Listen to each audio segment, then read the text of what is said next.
Hi, I'm Mary Kopczynski, the CEO of Regulatics, and you know what? I've hit the wall.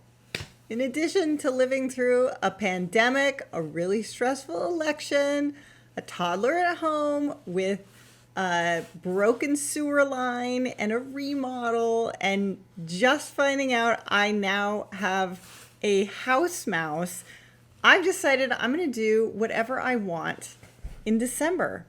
And if that means Christmas is starting the day after Thanksgiving, so be it.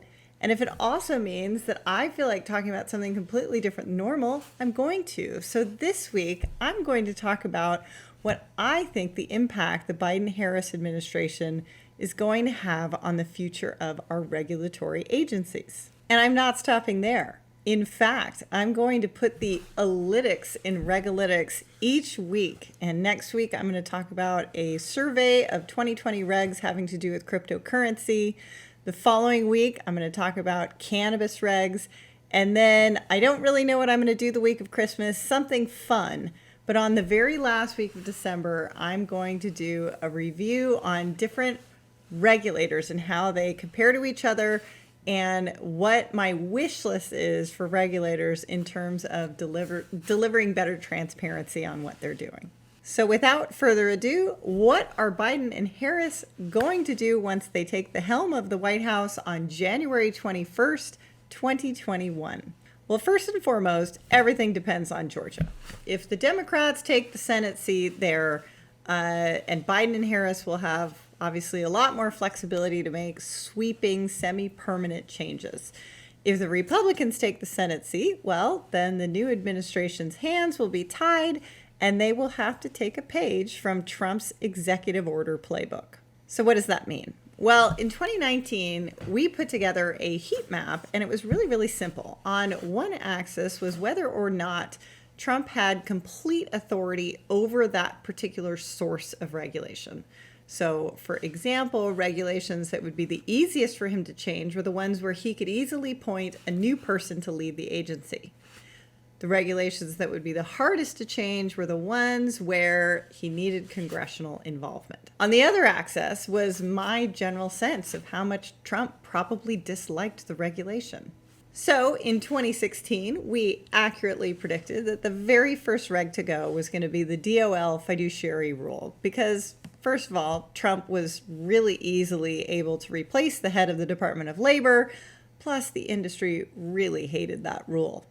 Not only was it too confusing to implement, but everyone universally felt it was a job for the SEC and not the Department of Labor.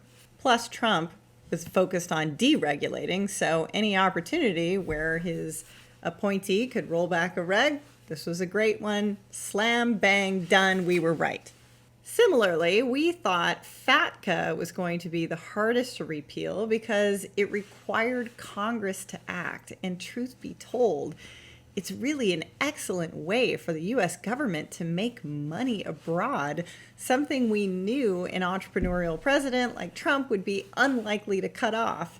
And furthermore, it was U.S. money that's stashed abroad, something that in the early days of his presidency, Trump was focused on bringing money back into the United States.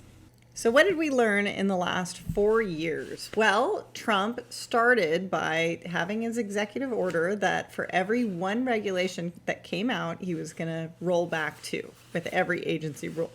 It took a while for the effects to hit, but wow, so much regulation was rolled back. At first, it was little like typos or inconsistencies or just slow movement generally in terms of passing regs.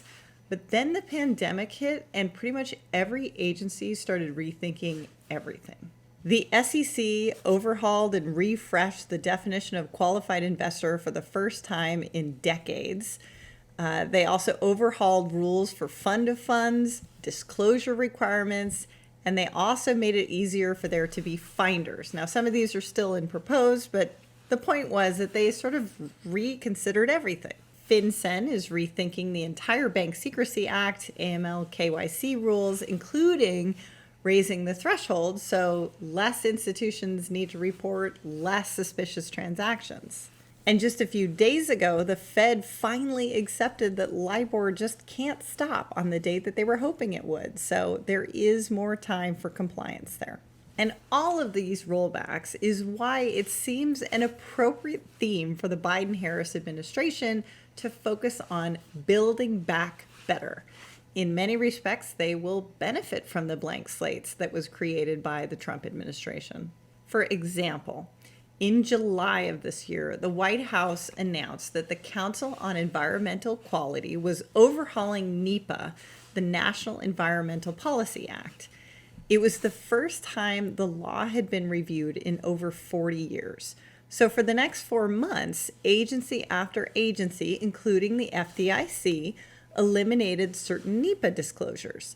What does that mean? Well, at the moment, it means, for example, bank branches can relocate without filling out paperwork having to do with NEPA compliance.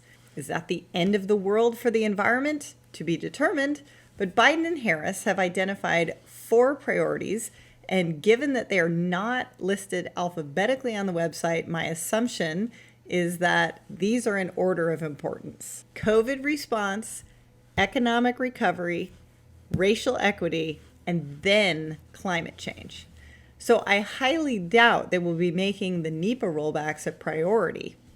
In fact, they're going to appoint someone they trust to run the Council on Environmental Quality, which is a purely executive body who will take a look at the final rule in July and keep the good stuff, maybe add something new, maybe bring back some of the old.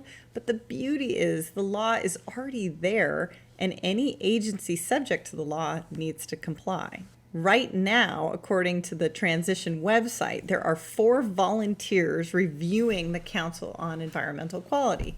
Someone from Latham, a big law firm, someone from Bloomberg Philanthropy, someone from a nonprofit, and then the former director for NEPA oversight. And this goes to show that on almost all of the agency review teams, there's typically one retired former regulator of that agency on the transition team. Again, though, priorities. I mean, if some of the agencies are going to be extremely busy with COVID regs first, then that's probably going to be the priority. But if you look at the transition plan, they're also very interconnected in that, for example, the administration views climate change investment as a vehicle to drive the economy. Another trend is going to be how Biden and Harris deal with federalism. So there's an easy example and a hard example. The hard example is going to be COVID and personal freedoms. They are entertaining a nationwide mask mandate, and that is not going to be popular in certain parts of the country, which they know and have been in their language trying to emphasize that they are trying to dial down the temperature and be more inclusive. And they repeated that they want to work with the governors and the states to find solutions that are not one size fits all. A middle of the road example is the SEC's decision not to include climate risk as a disclosure requirement in securities offerings. Well, in response to that decision, both California and New York responded with proposed regulations that insist that climate risk will be disclosed to investors within their states, which, let's be honest, almost all of the U.S. investors are in either California or New York. So will this be a priority under the new Biden-Harris administration? My guess is absolutely yes. Compared to the other SEC changes, this is one that seems to be absolutely against the priorities of the administration. Plus, it violates the administration's absolute dedication to transparency. From a guy who disclosed that he hurt his foot by playing with his dog, and within 90 minutes there were medical scans for the world to see, I'm pretty sure he's going to be focused on allowing investors to benefit from knowledge and transparency. And another clear-cut example, in my opinion, is going to be HUD. This year, the Department of Housing and Urban Development decided to federalize the decision to deny housing to people by rolling back a 2015 Obama-era rule. The director of HUD, Ben Carson, replaced it with preserving neighborhood community choice, which basically means that some landlords can totally discriminate. It was a huge blow to the LGBTQ community, and I'm pretty sure whatever new HUD leader shows up is going to address that one right away. There's so much more I can get into, some of which is obvious and others not so much. But I think no matter what, we can expect that whoever is appointed is going to be far more diverse than previous administrations. That has already been shown with almost every nomination coming out. And it's also certain that the CFPB is going to be strengthened. Right now, 2 volunteers for the agency review team include members of both the California and the New York financial regulators. And again, the CFPB will get even stronger if the Democrats get control of the Senate. But generally, the CFPB has been somewhat dormant during the Trump administration, and so we can expect that Biden and Harris are going to be replacing this watchdog agency with a bulldog at the helm. And for the record, I'm fairly certain there is 0 chance that Elizabeth Warren will be the recipient of any executive post, mostly because they need her vote in the Senate more than anything right now. But also, generally, Wall Street is not a fan. That's it this week for Regulatics US Alerts. Hope you enjoyed my analysis of the transition. Next Wednesday, I will be going over crypto regs and what happened in 2020. I will also be wearing a different holiday hat, and I will appreciate your votes at the end.